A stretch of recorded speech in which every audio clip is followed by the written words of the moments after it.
At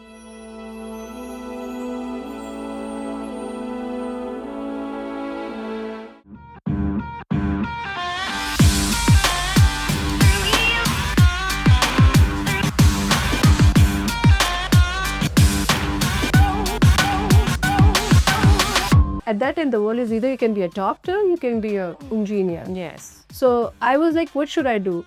I mean, I just love this place, how to be empathetic to people. I've seen how family values are here.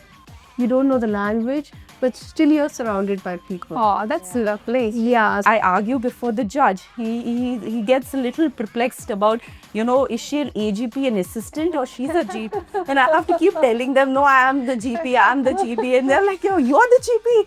And, I used to have feeding bottle in my hand, and yet I used to go to my office and read those files. So I never left my career. There came a day where they said I have to give up my work because kids and family are more important. That was the resilience started. I guess I had to say, no, I have to put my foot down. They just put their hands up to say, doctor, you've saved my so-and-so's life because the wound is smelly, nobody's touching him, nobody's letting, nobody would like to come and dress that person. When people recover, you feel amazingly happy. So as a child, I thought one movie, I'll buy a house, I'll buy a car, I'll settle down, I'll have my vacation in Maldives and all. But yeah, reality introduces fear. Being in this field where rejection is pretty common, I have walked out of many auditions questioning my talent. When women are financially stable, that overview is different. The society is more stable. They don't do it on purpose, but you're classified as, too busy or not too enough. You're not there, My husband and my mother are my team, actually. And to an extent, my son as well. If I don't say that, he's going to feel, like, why do you think I don't support? Because usually molestation happens commonly in the same family. Or even the domestic violence, for example, it happens within the family. सबर कर लो, एक ही तो थप्पड़ मारा है, क्या होना है, सबर कर लो. If you are going to go file an FIR, if you are going to go to the court, हमारे खानदान का नाम बुरा हो जाएगा. Family name would be out in dispute. So all these things, women are taught to adjust. You're not getting it on some charity. This is the right, your birthright. Yeah. You please avail it. AI is actually reshaping the technology. It's not going to replace you, me. It's going to push us to move to the next level. A safe workspace is where your boundaries are respected and you don't have to compromise on your dignity for opportunities. One word that defines womanhood. Before marriage or after marriage? We are thinking after marriage is pressure cooker. Yeah. That's true. 95% of the road accidents that cause immediate death are caused by men. Because they not only drink and drive, they also watch the phone when they drive. Absolutely. They're also on the call. They're watching the other women drive. That could be a reason. One of the reasons I agree. You actually helped all of us, to read what we have gone through, and it was really, this conversation was also like exactly helping us. Yeah, absolutely. Absolutely. A woman's journey is not defined by a single role. It is shaped by courage, resilience, and a purpose. Welcome to the Power of She, a platform where women from every profession share their stories, their struggles, and their strength. I am Dr.Suman Cherukuri, UK-trained physician, founder of Ligorgeous Aesthetic Clinic, and believer in empowered transformation. Here we explore identity, ambition, health, leadership, and evolving role of women in society. Because when a woman finds her voice, she changes her world. On this International Women's Day, we are not just celebrating achievements, we are celebrating resilience, the quiet strength of women who wake up every day and carry the responsibilities with dignity. A woman is many things: a daughter, a student, a sister, a professional, a mother, a caregiver, and a dreamer. Through the Power of She, we begin a journey of stories, of courage and of clarity. Today I am joined by women with inspiring journeys, accomplished voices from technology, law, and an emerging actress starting her path in cinema. The idea is to let everyone know who we are our stories, our journeys, and our struggles, in the hope that it inspires the coming generation. Let us begin at the beginning, before titles, before responsibilities. When you were young girls, what did you dream of becoming? Sure. I'm Nidhi Kapoor. I was born in Delhi and I was brought up in Chandigarh, a small town in North India. Chandigarh is also called as the Paris of India. I don't know if you guys are aware. So I had a very good, I think I was so proud of being a Chandigarhian because it was famous for education and all. So as a kid, because I was surrounded by defense personnel, my father was in central government. So most of the folks around was from army. So, since childhood, I had this dream of, getting into army or air force. And believe me, the reason was because I loved army dresses. I was like, okay, one day I'll wear it and I'll look good. My sister was the star in our school and my brother was super intelligent. So I was like, I'm the only one who's like, who's gonna be like, is not gonna be engineer, not gonna be a doctor.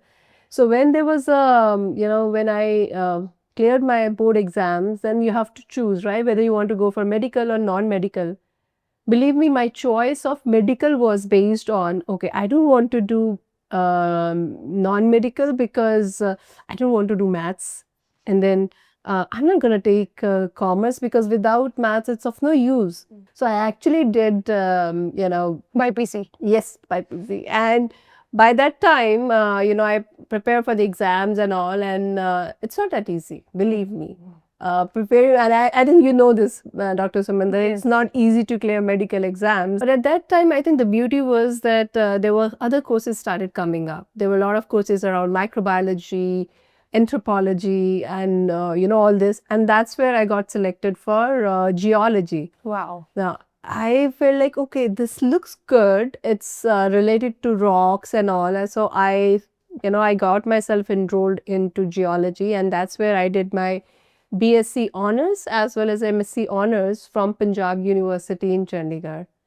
And somehow I topped the class. So I was a gold medalist there. I don't know how come my father. Biology changed you. Okay. Yeah, exactly. And my father was like, how come you topped? I was like, I don't know. But he used to tease me, oh, you must be only 3 kids. I was like, no, not like that. But I feel very proud because at that time there used to be, that if you top in your stream, the university will put your, photograph in the newspaper. So my mother still has those clippings. Wow. So Nice. sweet. Yeah. That's a proud moment for your mom. Yeah, that was so proud for my mom, for my dad, because he used to show his all his Friends. seniors and friends that this, my daughter just topped it.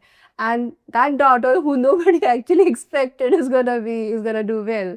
At that time, the world is either you can be a doctor, you can be a engineer. Yes. So I was like, what should I do? And my MSc honors in geology was something where either you will go in ONGC or you will do some government job. And the government jobs, the great government jobs were like GSI, which is Geological Survey of India. I was like, that's again is going to be very difficult. It's like equivalent to UPSC. So what I did was I started, attending some of the courses with the GSI folks. One of my uncle, he was our neighbor. He was a geologist. So I used to go with him. I used to do digitization, basically, learning their softwares and tools. Then I was like, okay, this is not going to be enough for me. It's not going to get me any job or anything else. So what I was like, okay, what should I do? And then that's where the computer era started, right? So I actually enrolled for a computer course where I started learning, different languages like Java, C, C++. And that was a turning point for me because somewhere I felt like I like this. Though I denied it at, when I was in class 11, but somehow I feel like I can write a code, I can break a code and all. And that's where I started my journey. And then I keep on doing something or other. Like I was, okay, now it's done. What I'm supposed, I started preparing for MBA. Then I was like, okay, and that's where there was a point when I enrolled for a scholarship in UK and I had to go for an interview in Delhi. And I still remember that there I met one of my friend who said like, oh, you are a geologist. Why don't you come and join my organization? They are into, building this routing data. The routing data we use in US, in other countries for navigation and all, and somewhat related to your field. I was like, okay, really? It's like, okay, I'll give it a try. And I gave an interview, I got selected. And that's how I started my career in my first company, to be part of a GIS data analyst. It's just, okay, for 2 years I'm doing it. Well, what's next? I'm good with it, but what's next? And then I again did some certification into software testing. That was a very unique kind of a certification at that time. And then I got into software testing. And I kept on changing my jobs, and I kept myself to learn something new. So I think then there was a time almost after, it's somewhere in 2018 when I was like, okay, I haven't done anything. I'm just doing the routine job, getting promotions, learning new things. But at that time, I've got a responsibility of leading an organization in India where I was asked to lead the software organization. That means starting from HR, legal, finance, and I had zero experience. I was like, okay, I don't know how the balance sheets have to be reviewed, how the legal terms or labor laws. Believe me, that I think that was the first time I heard what is like labor laws. You must be knowing it. But what are the corporate laws are there? What is a company's PAN and TAN are there? And then HR, I used to feel HR is the most, they are the influential, I think, team in an organization. But when I started working with them, then I got to know there are a lot of things in building an organization, in building a culture. And that's where I realized whatever I'm trying to do, is exactly same of what when you build a house, when you try to buy a house, you try to look for things which are suitable for your house. Whether it's, starting from the material to interior decorator to, lot of things. And that's exactly what I did with my, when I built this organization, their operations in India. And at that time, I got an opportunity. I really need to learn something. And that's where I did my executive MBA from IIM Ahmedabad. Wow. And believe me, that was the toughest thing I've done in my life because that happened during COVID.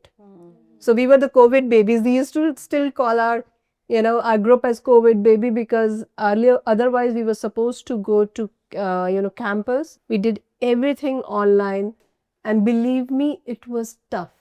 It's not even if you're... And depressing. I won't say depressing because, you'll not get even a single minute to think something else. Oh. Because in the morning, I'm working. In the evening, we'll get on a call. All our friends will come on Zoom calls. We're discussing our case studies. We are preparing for exams. Just believe me. I mean, I have more than 20 plus years of experience, right? At that time, it was 15. After 15 years, again going back to school, and that too, I am Ahmedabad, they're pretty tough. It was a difficult 1.5 year, but I think with the help of my family and obviously my organization, it was helpful. It was a smooth ride, but I enjoyed it. So I think that was a turning point for me that I really need to keep on learning, because if you don't push yourself, you'll be stuck at time and you'll not know that what is there, what is next for you. So I think that was a journey which helped me to, and even as of today, if I am good with something, I keep on searching for what is next for me. I came in 2016 to Hyderabad, and when I saw Hyderabad, I have actually seen that high-tech city, all the hills, now to a Converted into big buildings now. Exactly. I mean, I just love this place because it has given me a lot of things to learn in terms of, how to be empathetic with people. I've seen how family values are here. You don't know the language, but still you're surrounded by people. Oh, that's lovely. Yeah, we are still here, and I think we'll continue here for more. So that's my journey so far with, That's amazing, amazing. I'm Shazia, and I come from a political family, and who has been raised up in a way that, have seen my father, address to a lot of issues like, financial issues and people's struggles, and how political life is. It is for the service of the citizen, service to the, mankind, service to others before service to himself. So as whenever I saw him doing that and the happiness that I saw on people's face, that really shaped me, which is why I got into the profession that I am in today, which is law. And I always thought with leadership, if you have, legal qualification, like, that could really embark into something so beautiful that you can really make a conscious effort to the society and bring about the change that the underprivileged or the people who cannot help themselves can do it, And I always wanted to be that medium. For me, education is freedom. To doing my schooling from NASA, I went to Nalsa University of Law, which is the national university. I did my BA LLB honors there. From there on, I went to London School of Economics and Political Science, did my political science there because I always wanted to be a leader in making, and inshallah, near future, I would be.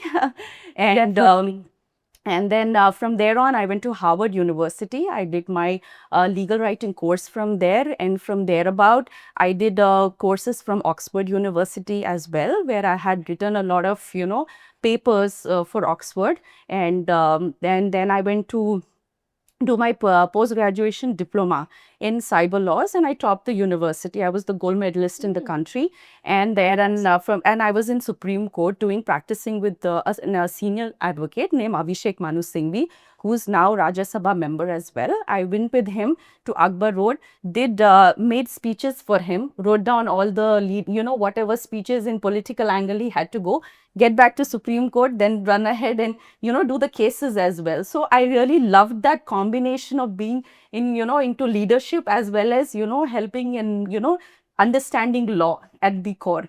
And then after that, I came back to Hyderabad, and in Delhi I was for a year. And then I joined one of the senior counsel here. His name is Prakash Reddy. He's also senior advocate. And with him, I did for about 10 years now. And now recently, after the state of Telangana Congress government has come, they appointed me as a government pleader for Telangana High Court, and I'm the youngest government pleader that the Telangana High Court has ever seen. So now when I argue before the judge, he gets a little perplexed about, is she an AGP, an assistant, or she's a GP?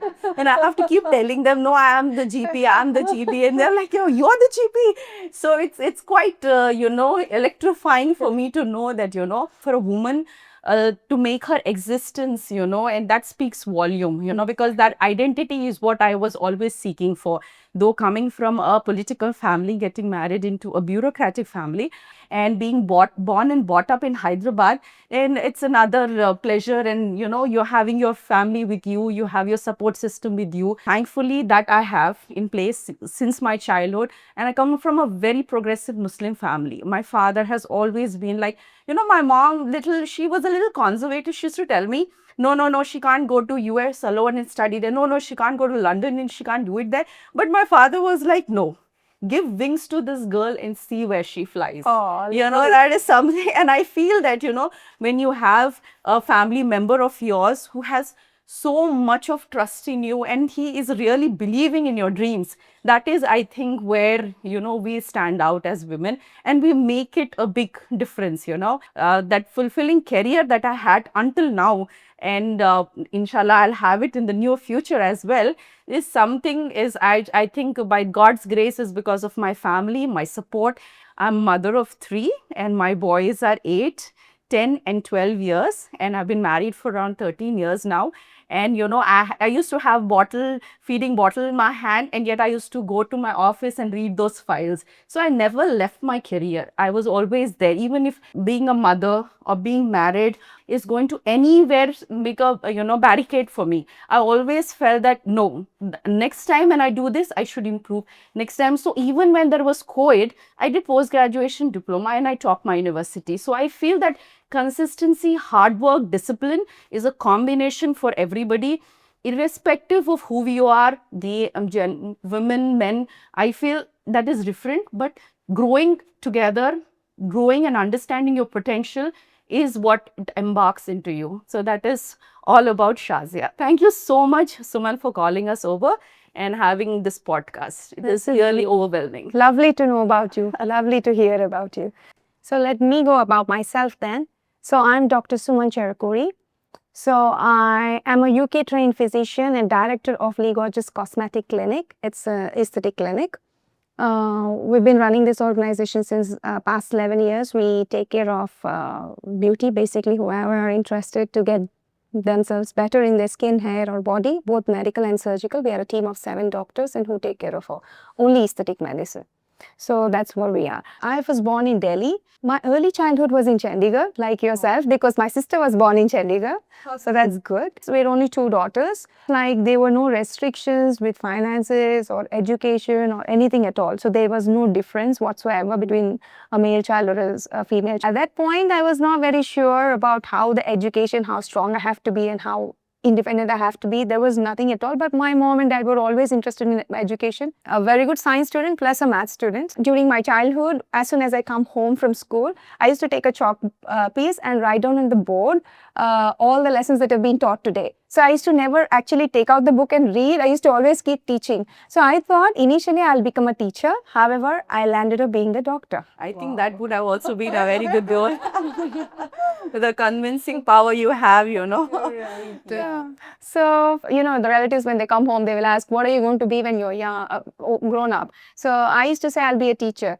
But my dad is a doctor and my grandfather is a doctor. So everybody used to look at me like puzzled, like she's going to be a teacher. And my sister used to come out and say, I'm going to be a doctor. And she was very little. And then everybody used to praise her. That's good. You're following your family traditions. And I used to look at them like this, you know, for why I'm not, you know, given enough credit. My teacher, we give them so much credit, you know, that kind of a thing. Anyway, after my 10, gone into inter medicine in Vijayawada, I've done from Siddhartha Medical College, and from thereafter I got married, moved on to England and did my medical course from there. Thereafter dermatology from there, and from US we've done fellowship from US with all the aesthetic medicine and advanced liposuction techniques, and also the hair transplantation techniques and different things that are needed, which were not available anywhere at that time. Because dermatology does not cover any of these cosmetic and aesthetic procedures that needed a special training, to be honest. So then the problem started. The problem started where? Because the family started. So my husband is a doctor and he had on calls and he never wanted me to be very busy, because who's going to take care of family if we both are on calls and we were both busy. Right. So I had to come home early, I have to take care of kids. If the kids were ill and the person who would come and take care of them, you won't believe in my record. You know, there's always a career record of how much sickness you have. I never had even one sickness of myself, but I always had sickness leaves for my children, like if they had snotty nose or if they had diarrhea or vomiting, and you know, they are not allowed to go into any of these nurseries. So that's how it was. There came a day where they said I have to give up my work because kids and family are more important. That was the resilience started, I guess. I had to say, no, I have to put my foot down. The career which I have chosen is I'm looking forward for, and you know, it gets an immense satisfaction when you do and change patients' faces and build up their confidence levels. I had to give up on that. So my parents and my brother were constantly supporting me in this issue, because they knew from the childhood how much struggle I have taken to improvise myself and grow in the career as I went through. So that's where now we are 12th year running into the business, doing very well. So that's about Like a Wonder Woman. Hi, I'm Snehal. I was born and brought up in different parts of North India. I've come to Hyderabad in 2015, and I've started acting in 2016. Wow. And since then, I'm enjoying this field for last 10 years. When you were young, what did you dream of becoming? I always wanted to do acting. Although at a young age, I did not understand exactly what actress means. But I knew that I want to express, and that's how I think it continued. Now, So did you always believe that you're going to achieve it? belief comes in phases, is what I believe. As a child, you dream very freely. So as a child, I thought, one movie, I'll buy a house, I'll buy a car, I'll settle down, I'll have my vacation in Maldives and all. But yeah, reality introduces fears. So they were supportive at home? Until the age of 16, not so much, because they were very skeptical of the profession I was stepping into. But once they started supporting, they support me in a way where now if I fall back, they remind me that you fought with us for 5 years, not to stop it right now. That's really nice. So, who was the woman who influenced you the most? My mama. Mm. I feel all my work ethics as of today and general ethics comes from my mama.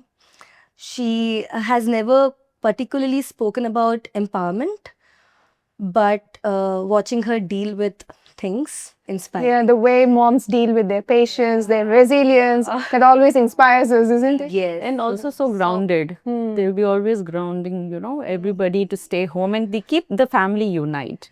Together. They are True. together. Yeah. So, yeah, there are times even now where she's fighting for me more than I fight for my profession and everything. That's Yeah. so smooth. When I was in 7th standard, I've told that I want to become an actress and I want to quit studies. Wow. That was young. So my mama said, at that age, just to convince me, she said, 7th standard to quit studies is a very young age. You do a thing, you study till your 10th standard and then it's your wish. After 10th, she put me in a hostel, cheating.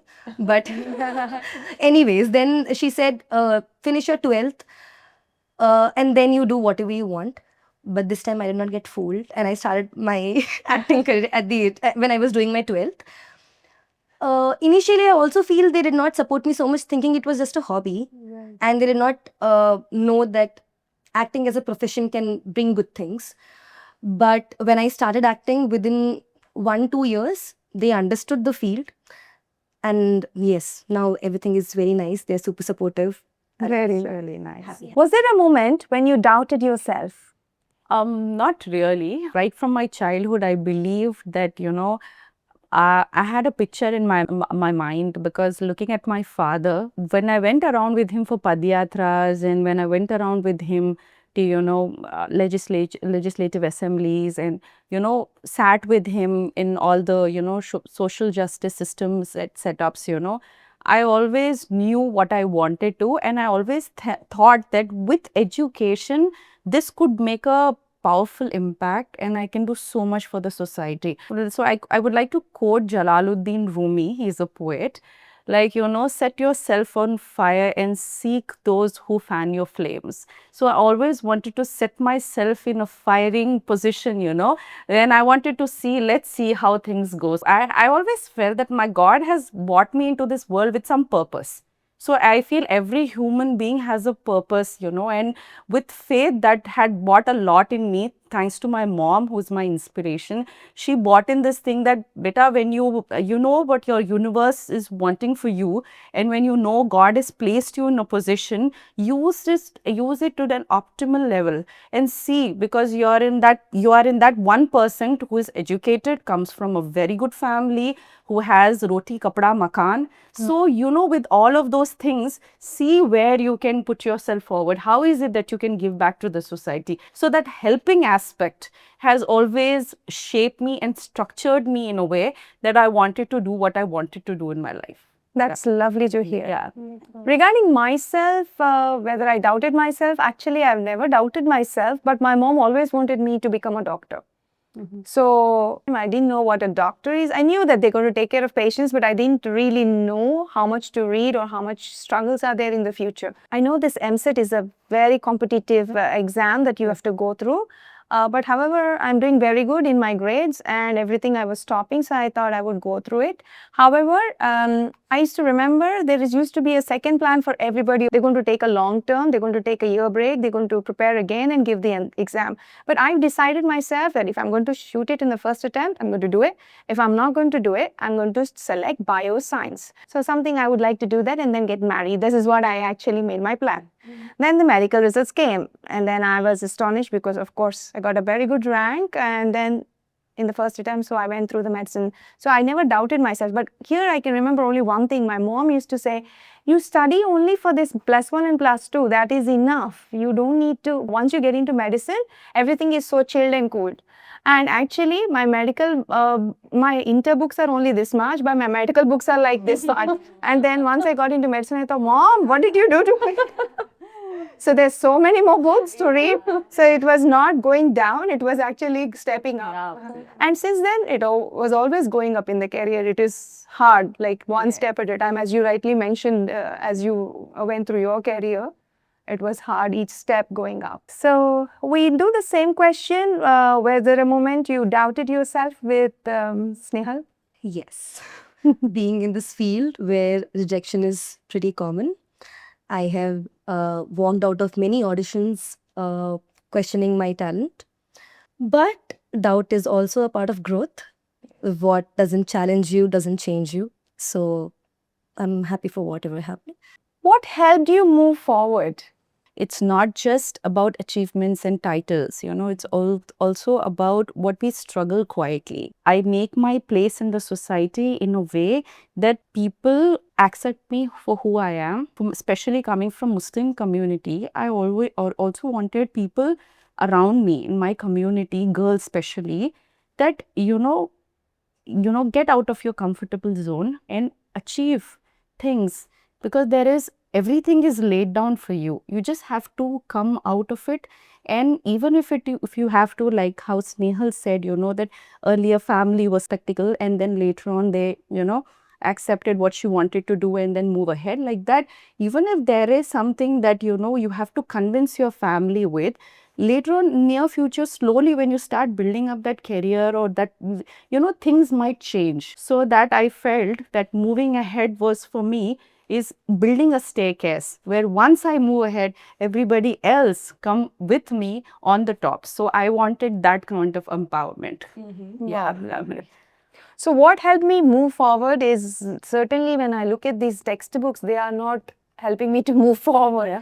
But when you do practicals, when you go and see the patient in the clinics or in the hospitals, and that injection that you've given them that made them recover, or that dressing that you've done to the patient who is looking forward for the next day for the doctor to arrive, they just put their hands up to say, "Doctor, you've saved my so-and-so's life," because the wound is smelly, nobody's touching him, nobody's letting, nobody would like to come and dress that person. But our attention towards that person and doing a regular dressing has helped him to save that leg. Those kind of things. When people recover, you feel amazingly happy. Especially even in cosmetic medicine, when I saw a young girl who was actually into preparing for IAS, and she got some eye peels done just because they were given an offer at less price at certain place, which I don't want to mention about the place.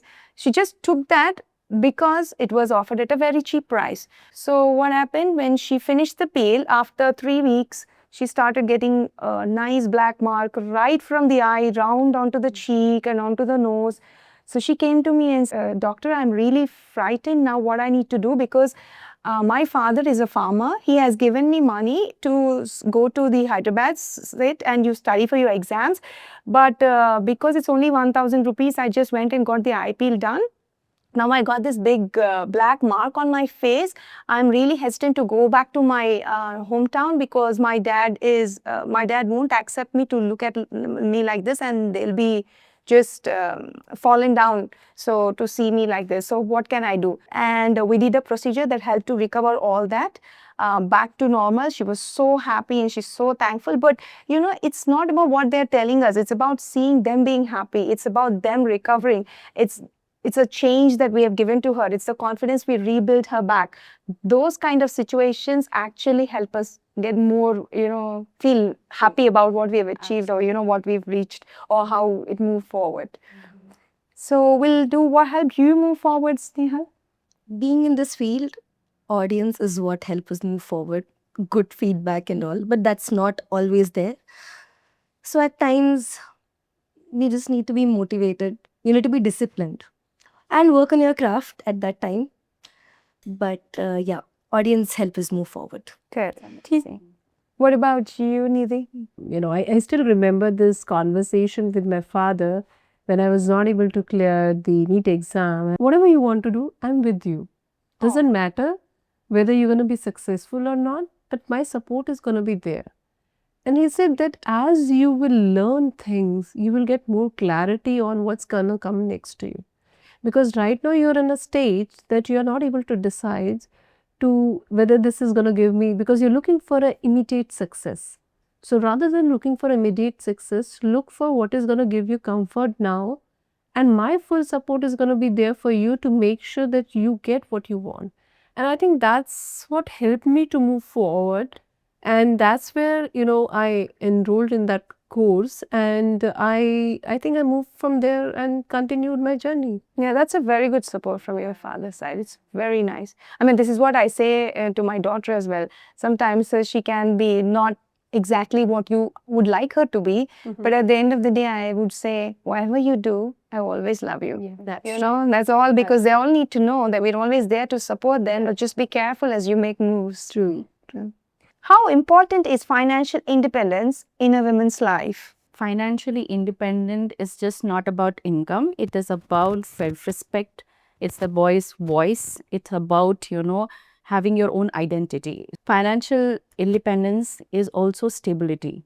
And that gives you that kind of inner satisfaction. When you know that you're not dependent on anybody, you can take the kind of decisions you want to take for your life, for your betterment, being even after being married or having children, or seeing your future, even if there is any fallout or a fallback or any kind of a hurdle, you know how to make it through it. When you're financially stable, you'll have your security in place. When we are with women, with legal remedies, when they're seeking for it, we are always saying and helping women and tell them that, being stable financially is the core. Not just because it's about money or anything, but it's about your entire self. For a woman, that confidence, that identity, that dignity for a woman comes when she is financially stable. And also I feel that when women are financially stable, that overview is different. The Society is more stable. Society is more stable. Correct. Even when your children see you working, they know that mama is doing something. That respect is totally different. Probably now they're small, but once they grow up, they'll always see you as an inspiration and say, even with that multitasking, she was stable enough financially to provide for us. And what happens, having that contentment of that we are stable enough, we are we are competent enough, us as a woman who's trying to grow in any field, I think. So that's why I feel financial independence is it's a revolution. It is something every woman should, even if you are at home, maybe you're from home, you can do a startup. True, well covered, because confidence and self-respect is attached to the financial independence for a lot of women. What do you say? So I think what I've seen is that if you're not financially independent, you, as Shazia mentioned, that you're going to be dependent on decisions, on every other direction for everything. And I can relate it to it when I got my first salary in my hand. I was like, even it was too low, I don't have to ask my parents, can I go and buy anything what I want. True. So it's good. I think I really encourage girls to do something or else to make sure that you are independent enough in making your decisions so that you can accept your failures and your success on your own. You don't have to blame, or you don't have to get the support of others to say that where should I go next. So yeah, I hope Snehal will agree with that. Yes, financial independence give you choices. And voices. Yeah. Create dignity. Yes, that is When you're financially aware, you don't have to stay at places out of fear. You stay there because you want to. true. And that's very important. True. That's true. Very nice. How do you balance professional identity and personal responsibilities? Personal responsibility, I don't have too many as such. I think there are days where we need to prioritize our work. There are days where we need to prioritize our personal space. Balance is not always 50-50. We find it somewhere in between. Yeah, as a youngster, I think that's true. As she said, she'll find a day for her personal work, she'll find a day for her work. But for us, it's no, we have to fix everything in the same day. Multitasking, everything at once. Everything at once in the same day. So it's not easy, right? What do you think, Nidhi? Yeah, I somehow don't consider the word balance, because there's nothing called balance. I think sometimes what is at that time, at the moment, what is more important? Being with your kids is more important, or getting your work in the organization, in your company, and wherever you're working, whatever you're doing, right, is more important. I think in that case, you really need to have a very great support system. Correct. Because, to prioritize something, you need support, you need people around it. Yes. In both, whether you're Especially when you have children. when you have children and even in Somebody to professional look front after as them. well, Absolutely. right? I don't think so. Success, you can get success on your own or as an individual. I think it's because of the people around you who helps you Absolutely. to, make sure that you can, when you're not at home, They balance the situation. they take care in Yeah, your it does. absence. And when you're not in office, somebody is there and making sure the work is going on. So I think that's where I rely a lot, and I'm a strong believer of a team player. Yes. Like, I need a team at my place. At the same time, I need a team at my home. Yes. And for me, at my place, my husband and my mother are my team, actually. Players. And to an extent, my son as well. If I don't say that, he's going to feel, like, why do you think I don't support you? At my offices, when there are a lot of folks who are there to support me. So, or even sometimes, Think you're blessed. yeah. And one thing which I think the group I have, the friends I have, they're my biggest support. Who are not even from your professional side, who are not from your family side. Friends. And that's where the friends are there. Yeah, absolutely. As a woman, I feel like you really need to have your own circle with whom you can go out and talk. Yes. And I think that's what helps me to prioritize. I think it's like a therapy, Yes, where exactly. Friends are like therapy. They'll give you this stress bursting, period of your life where you really need. And scientifically, they also say, once in 21 days, which I think not everybody does, they'll do it frequently. You need a friend circle, you need a girl trip, and girl circle, lunches and dinners, so that you feel, live again, Revived again. Yeah, revive again. And you live that moment and that joy, yes. And I think, Dr. Suman, you actually helped all of us, to relive what we have gone through. And it was really, this conversation was also like... Exactly, helping us. Yes, absolutely. Absolutely. Yeah, I'm not going to cover everything what Nidhi has covered, and that's truly, I agree with Nidhi, but I'm going to cover something aspect which I have faced in my life, where being a busy doctor, it's not always easy to balance on either side on every day. Right from home to maids, to kids, to their schooling, to their education, right to the cooking, and then taking care of the husband, where especially certain men in our society still continue to be doing just the jobs as a man, but they're not contributing anything to the house. And then you're expected to take care of everything in the house, which is not easy actually, being a woman. In my life, there were days which were not easy at all. I had to go through downs, and at that time when I visited the counselor was telling the same thing. You have too many things on your plate. Why don't you let certain things off and give it to the team players, what you just rightly said. And that was how I learned to give things off to them and, asking them to share. But at one point, I still remember, despite doing everything to the stand and mark and everything, and you burning yourself like a candle all day, but you won't get anything for it, They still expect you to do what you're doing, or, they won't even appreciate a little things. Certain times, depends upon who is there in the background to support or to not support you. So the support is such an important thing. So for me, my parents and my brother have stood amazing, and with their support is what I am here today. So what you rightly said is, we are in the limelight because of the support that the family has given us. That made us project us and move forward as a woman, what we could do. Because anybody always pulling down, trying to say, you're not doing this or you're not doing that, it's very hard to take that, because our whatever our strengths are would not go forward with that kind of a situation. So again, voice is such an important thing, as Snehal said. Financial independence and women empowerment and education play a major role. Absolutely. Do you have any other points to share, Shazia? Yeah, I think this part is where I have struggled.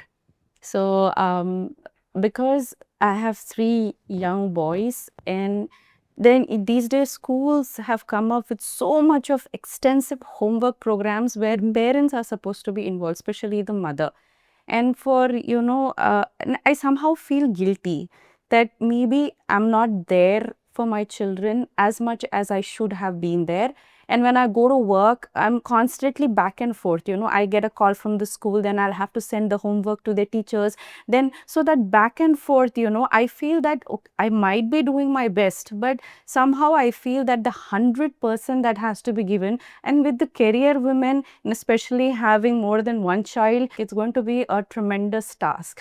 And with a good support system that is there, but as a mother, you would want to feel more involved in your children's life and to go into every annual day, every PTM, everything that is going on in their life, all three of them put together, you have to be there. They don't do it on purpose, but you're classified as, too busy or not too enough, you're not there, all those things kind of, somehow I feel that I face it quite a lot. So you mean to say men does homework once in their lifetime and women tend to do 3-4 times in their life?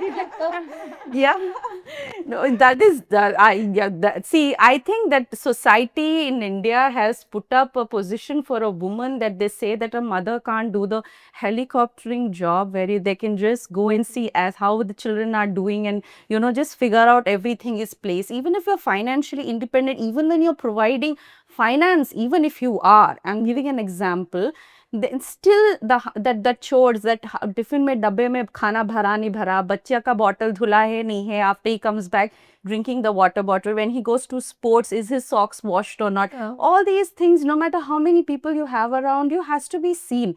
But one blessing that I have here is that I have a very good support system. My in-laws, they really take care of the children, my father-in-law especially. And my husband is also, even he's a busy man. So every now and then he also takes care and he's there with the children, giving them a bath and all of those things. In India especially, a career woman with support system also faces a lot of difficult decisions to make even after the normal support they get, because that inside, that whole motherly instinct that you have, it always comes out in a way that, okay, maybe I could not do this for this one, I'm doing it for this one, I'm not here for this one, but I'm there for that one. So that 100% satisfaction in this area has always been a struggle for me. And I hope as children grow up, they know that their mom did their best, Yeah, definitely. Yeah, definitely. In this instance, I wanted to share one small thing. I remember when my daughter was in the year 3, she was given a project work to do at home. And then I came home from clinic at 7 p.m., gave her dinner, and we were just going through how her day was. And she said, Mama, tomorrow is the last day for my project. And then we went out, bought a chart to sit down to complete the project. And then you won't believe, until night 3-4 o'clock, we're still doing the project, whatever that was given. And I was feeling so tired because the next day morning at 9, I have a clinic to go. And then the next day, I had to block my clinic, visit the principal of the school and ask them, I just wanted to ask you a question. My daughter was given this project work. It was so hard for me, being a parent and an adult, an educated woman, to complete this project. And how would a fourth class girl would be able to do this project in time that you've given? Then the principal just said, this is a part of the curriculum. We expect only children to complete the project. Parents can go to bed. But that generally doesn't happen. So that's what she said. And since then, you won't believe, I've never entered into any project, because after she went into 6th grade, the projects were so hard that even for me, it was difficult to complete. So they used to do their own research and do whatever they want and then submit it. I'm not involved. But you know what, Thraman, these days, the curriculum as such, and especially the IB and all, that is more on, creative aspects. So hard. So that you need to involve yourself with your child, even when they are doing all the, and most of the schools are not having book and pen in their hand, they are having their laptops. Everything has to be submitted via presentation or via Word document, and everything is in the Google Classroom or any other app, and that's how the children has to access it. So without parents' involvement, a child would be lost. I think that advancement in technology and that advancement in school curriculums is there, but it gets a little difficult for a career woman, who is into 9 to 6 job or 10 to 7 job and coming back home tired. It is very difficult, but that is going to be a task, I feel. That is the challenge. I remember these days, my mother used to hand over me to my grandmother when she's going shopping to check on this daughter whether she's studying or not. So it was easy. You have a book and pen, and the grandmother used to see whether she's studying or not. But if I do the same thing to my mother, and if I hand over my daughter to my mother and goes, and when I come back and ask, Mama, has she studied? Then she say, I don't know. She's in front of the laptop all the time. I don't know whether she's watching a movie. She is doing Instagram. I don't know whether she's studying because I wouldn't know a thing because she's just having the and then when grandmother comes, they just quickly change the page, and it's so easy. Now that is the problem I had. Yesterday's PT of my son, I went to Aga Khan and they told me that he has a laptop but he's not using it for the right purpose. I said, why? He's playing Roblox. He has downloaded. So when the teacher is online, she's seeing him playing Roblox with other friends of his. So please confiscate. I said, you brought this thing up of giving a laptop to the child, and when I'm sitting with the child, no, just sit with him for half an hour, then confiscate it. And I'm like, okay, I think now that is what we have to do. You know? So Right. I think we'll have a small change in the seating arrangements. Snehal, would you like to come this side? Oh, that's nice. Yeah. So I think it will be a change. Cheers. Cheers.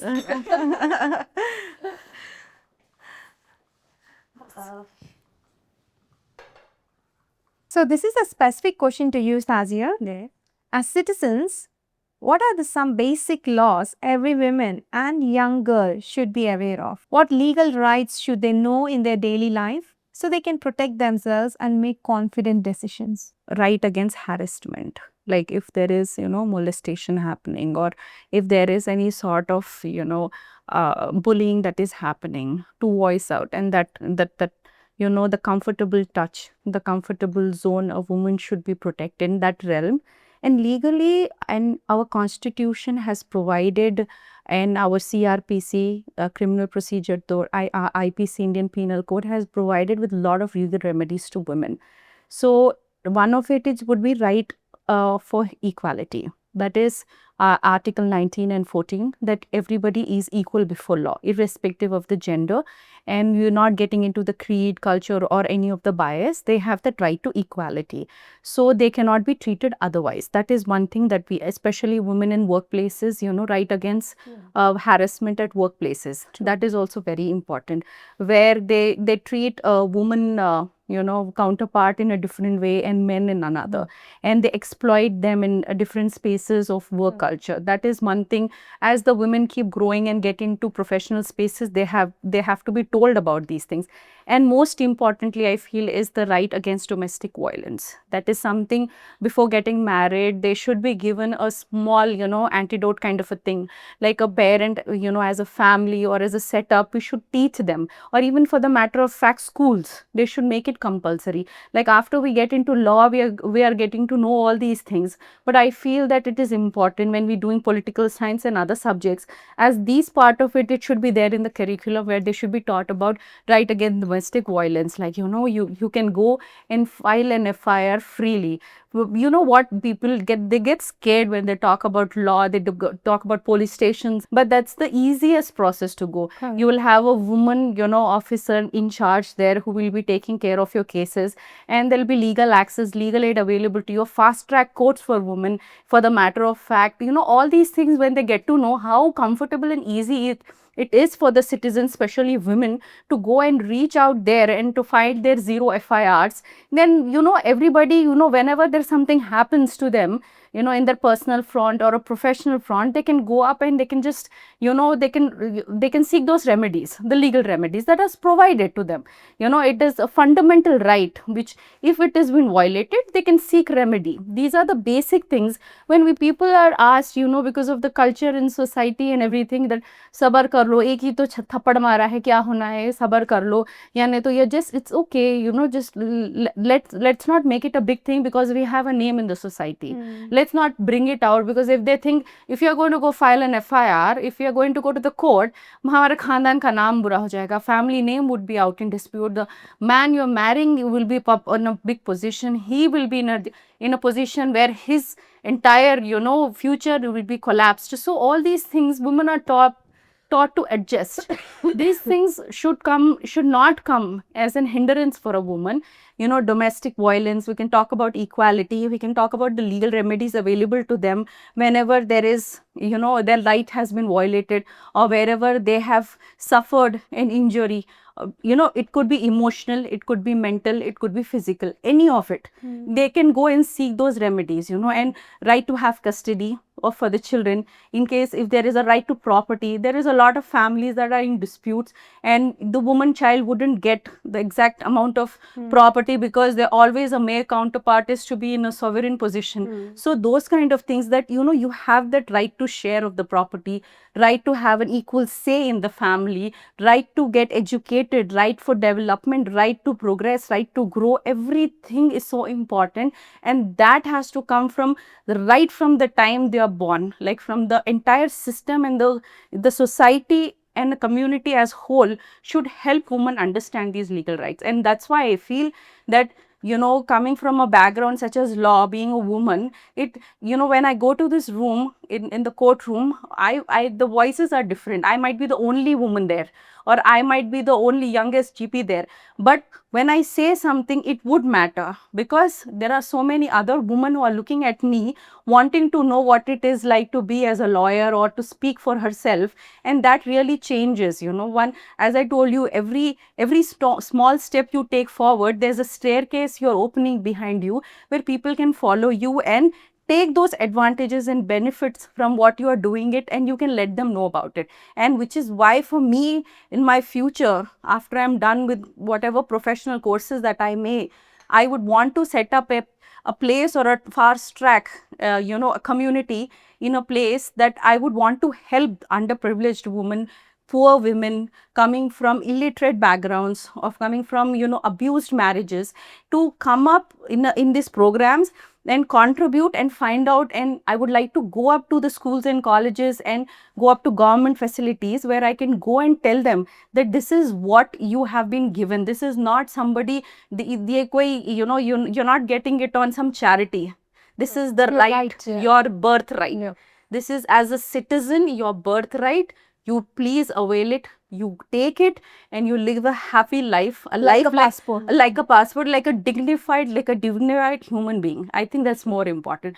Being a human to another human isn't for the secondly, it would be a man or a woman or anything, but being a happy human, being in a unit where everybody helps each other, I think that's the core. Yeah, and these things are important for women to understand. Yes, and I think, as you rightly said, since the woman is born, the girl child is born, I think we have to direct, the equality of showing them the love and everything in the family equal to the men is so much important. And slowly, it is so hard. Unless they are confident, they won't come out and say, okay, somebody in my family has molested me or trying to do this to me. Because usually molestation happens commonly in the same family. Or even the domestic violence, for example, it happens within the family. And it is so hard to come out and raise their voice about it. That's important. And when you know that system is so easy for you to approach and for you to bring it up, even, there are... And the upbringing is so important. Exactly. And even the courtroom proceedings, like suppose there is a, custody case going on. Everybody is very sensitive. Everyone's having family. There, the judges would not call upon the child and make a big scene out of it. They'll take them to a private chamber, and that's when that discussion happens. Even for the matter of fact, arbitration or maintenance, everything in a way, it's governed in such a way that they protect the interest of the client, they protect the interest of the woman, they protect the interest of the future of the child. So what people think is, especially women, once we go out, everything is going to fall apart. My family will be dragged into their family will be... For me, why should they all suffer? It's not about suffering. You keeping quiet is suffering. Correct. You not speaking out is again, because with you doing that, setting a wrong precedent there. You should speak up so that the people in your family, people around you, your co-sister, your relationship, your friends, they see you and then they follow it up with you, because most, as you said, more or less everybody is dealing with the same issues, like right to inheritance, right to property, right to all of these things, which is important for a personal, personal right of the person. I think that is all important. If one person does it, everybody else would follow it. Yes. So, as I rightly said, when you voice out and people see you, watch you doing it, there'll be a room to open up for the stairs. Exactly, and everybody else will follow it up, and then they will become strong. Now I've got educated. Like as I said, the education is freedom. Once I know that I have attained to education, I know people around me who are watching me will also want to come up to that stage, and they'll be like, I will want to get educated like my pupu or my khala or my aunt or my chachi or my friend. If they all want to be what I'm doing, and you won't believe it, most of the people around me who are my friends have actually started working after they saw me. She's like, with three children, with three children, when she could do it, then why can't we come out of our zones and that conventional style of living, that okay, this is it, you can't work, that they are breaking through, because you're setting an example for them. You're making them show that this can happen. This is not difficult. This is not something end of your life or end of the world. Don't do this. Move ahead, grow for yourself. Initially, everybody might say, no, this is not right. But eventually, when they see you happy, growing, and they see you stable, everybody is going to fall in that case. So that is very important, I think. Very well answered. Thank you so much. Yeah. Right. So this question is to you, Nidhi. With AI rapidly changing the technology world, how will it impact the IT field, and how should a 16 to 18-year-old student plan her career today? There's another little question attached to it. Okay. What new career opportunities are emerging? What skills should one focus on to keep up with the fast-changing world? And is the future of the software industry still hopeful and sustainable? Yeah, I know AI, it's everywhere. I think that's what we keep on hearing. But before I jump on to talking about AI, I think technology is something which has been evolving since its birth, right? What the kind of technology we have seen in 90s versus 2000 versus now, I think you have seen it's evolving, right? And AI is somewhere there. And what is AI? It's artificial intelligence, right? It's still artificial, but you still need humans to do that, right? So what I will definitely is AI. AI is actually reshaping the technology. The way we have been using technology, it's going to make it more advanced. It's going to help us to achieve things more faster and in a different way. But ultimately, I think we all humans are required to, make it better. Correct. In our parents' time, right? Our mothers and aunts and everybody used to wash clothes with hands, right? The technology came in, and that's where washing machine came in, right? And they don't have to do those things, repetitive things of, washing the clothes by hands or by chopping the onions and other things, by using that silbata. Now all those, so that's the evolution of technology. And that's where AI is now, where it is helping us to, make more faster decision, because even the market is moving very fast. And AI is going to be everywhere, wherever there is a data. I think artificial intelligence is going to play a key role wherever we're going to have more data, be it in healthcare, be it in law, be it in, I would say, in the fashion industry, or it's going to help us to make better decision.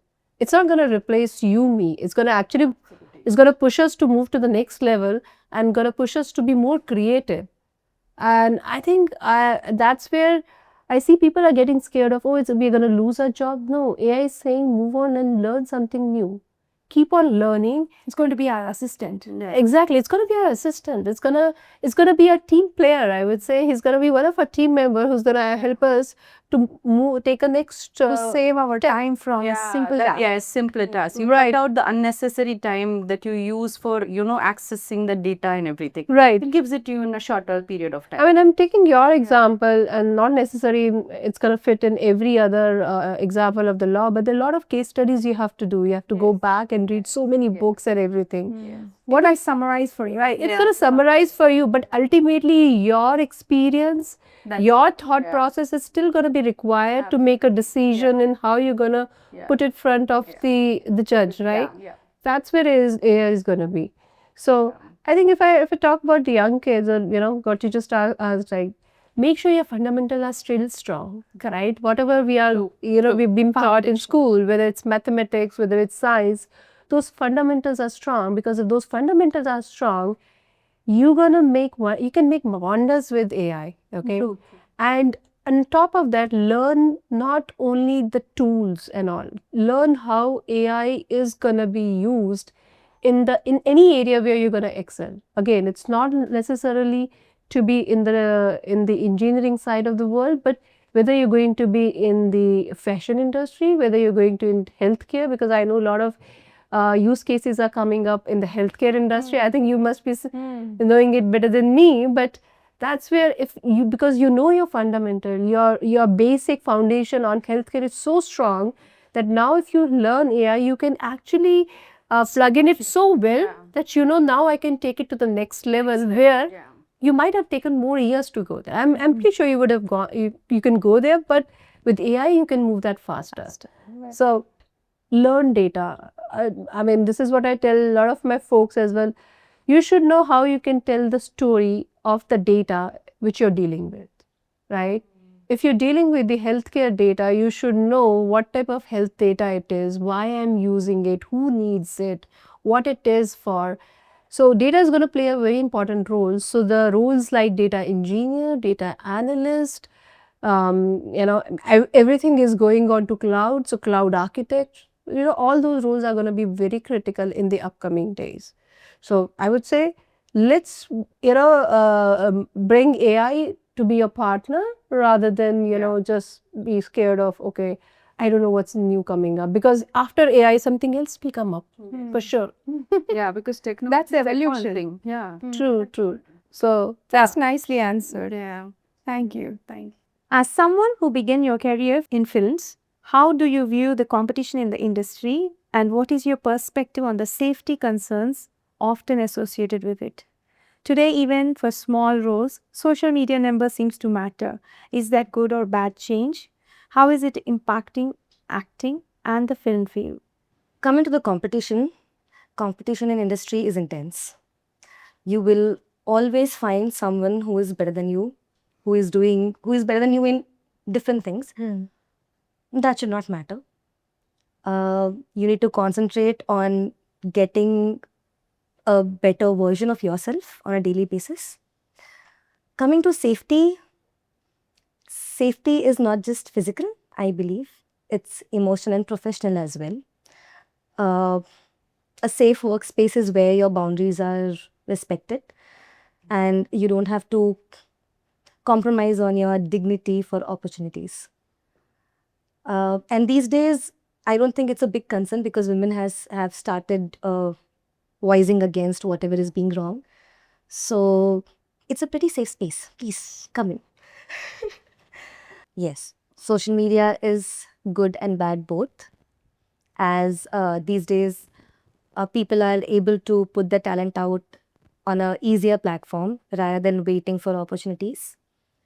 But when coming to casting based on social media following, acting needs a lot of training and patience. And I believe not always can we believe on the numbers to cast people on screen, as we don't know what is their best potential. Don't depend on social media for the growth. It is a very good platform. Use it as a tool, but don't completely depend on it.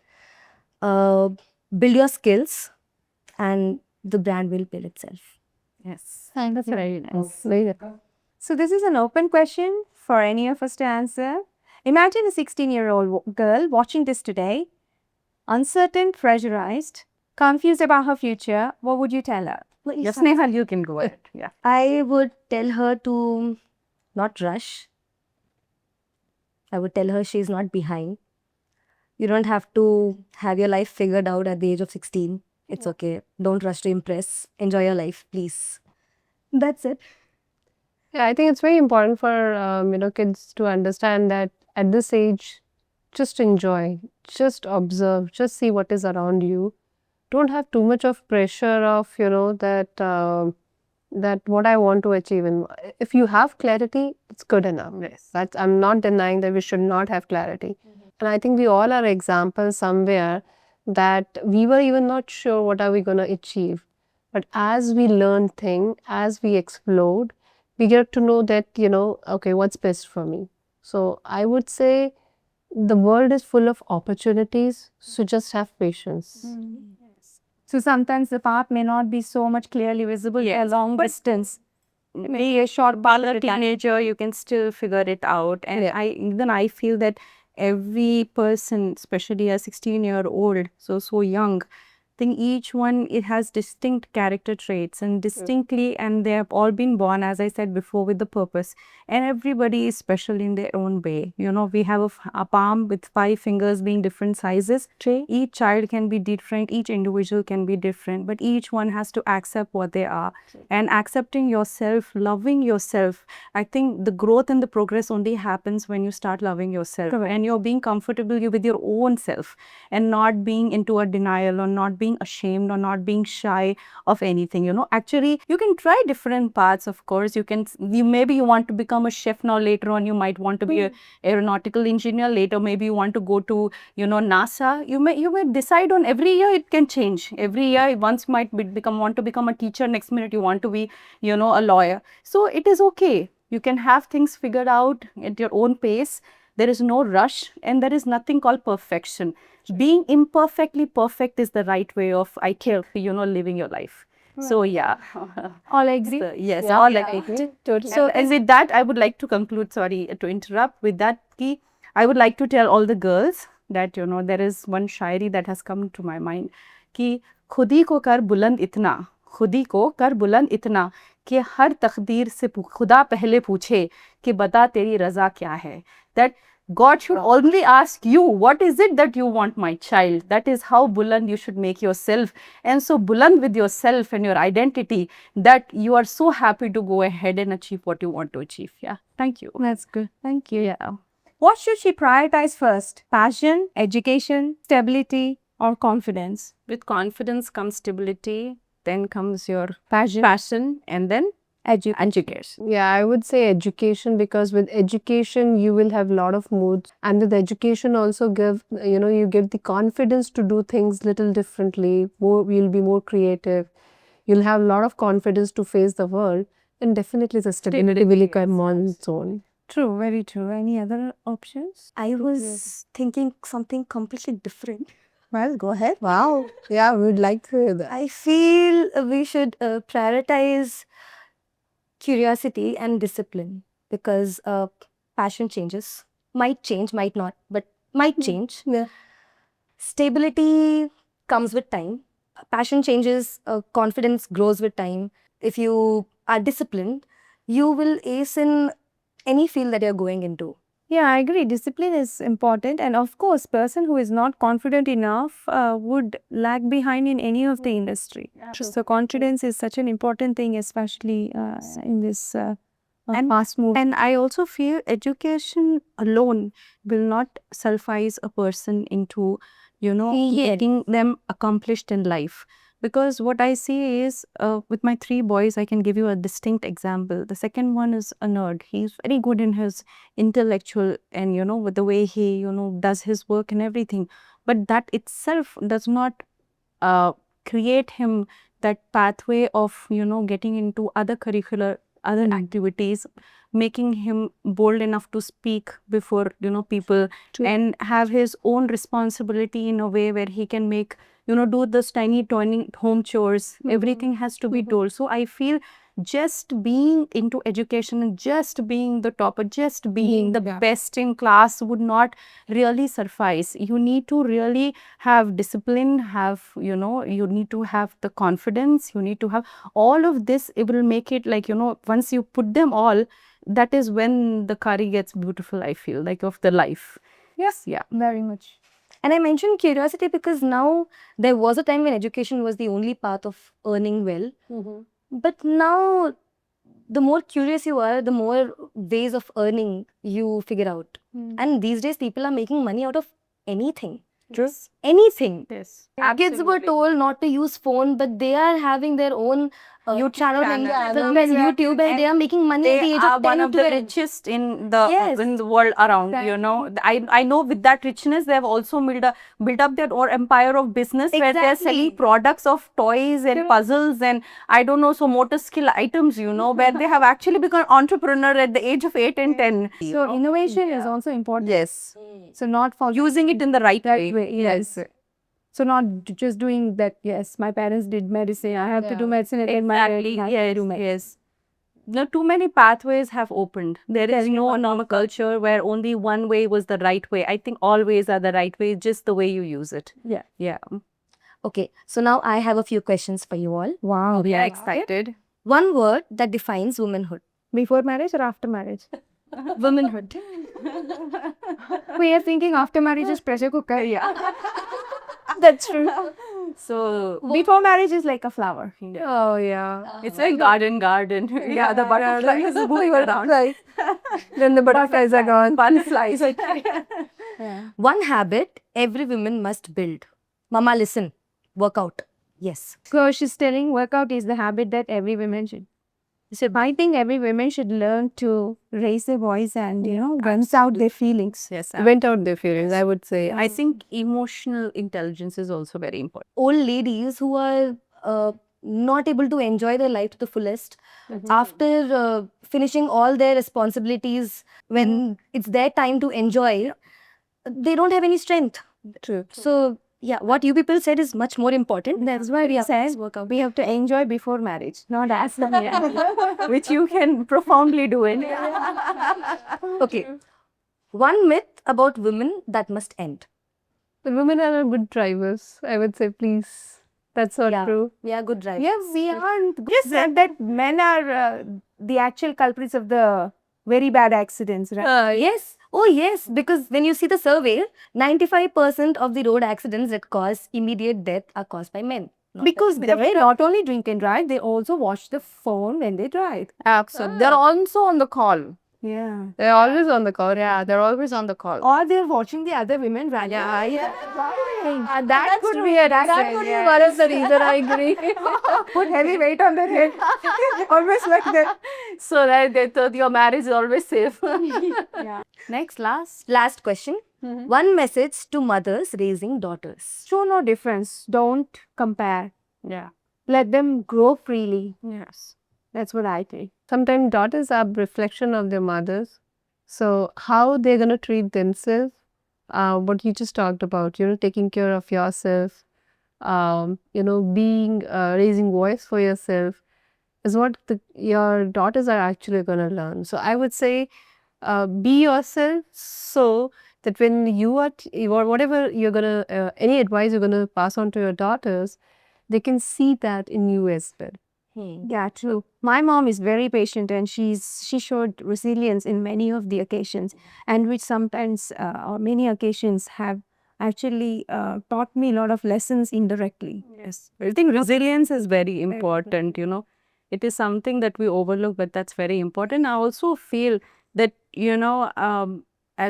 though I don't have a daughter, but from what I have got from my You will get mother, 3 daughter-in-laws. Yeah.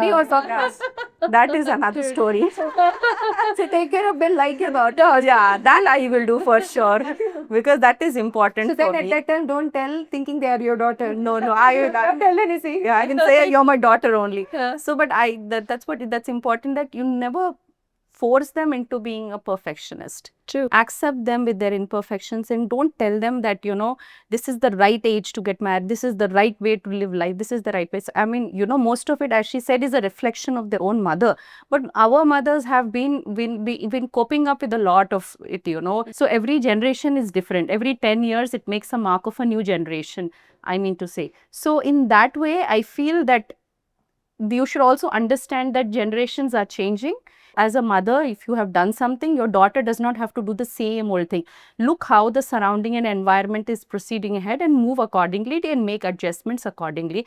And let the daughter also know that we are comfortable with however you are moving ahead and your growth is acceptable. Let them live happily. Yes. Freely, with Yes. confidence. Yes. Without No pressure. no pressure. No comparison. No comparison. Let them grow. Absolutely. Let them fly. Let them fly. That is the power. Power of the peace. And happy Women's Day in advance. Happy Women's Day. Happy Women's Day. Yeah. Oh, yeah.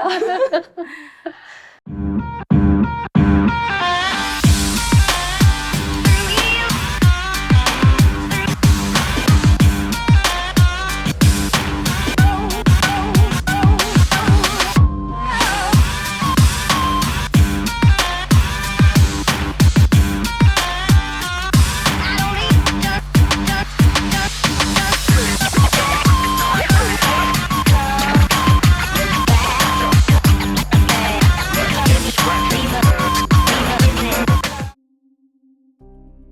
Empowerment is not about proving anything to anyone. It is about believing in yourself even when no one is watching.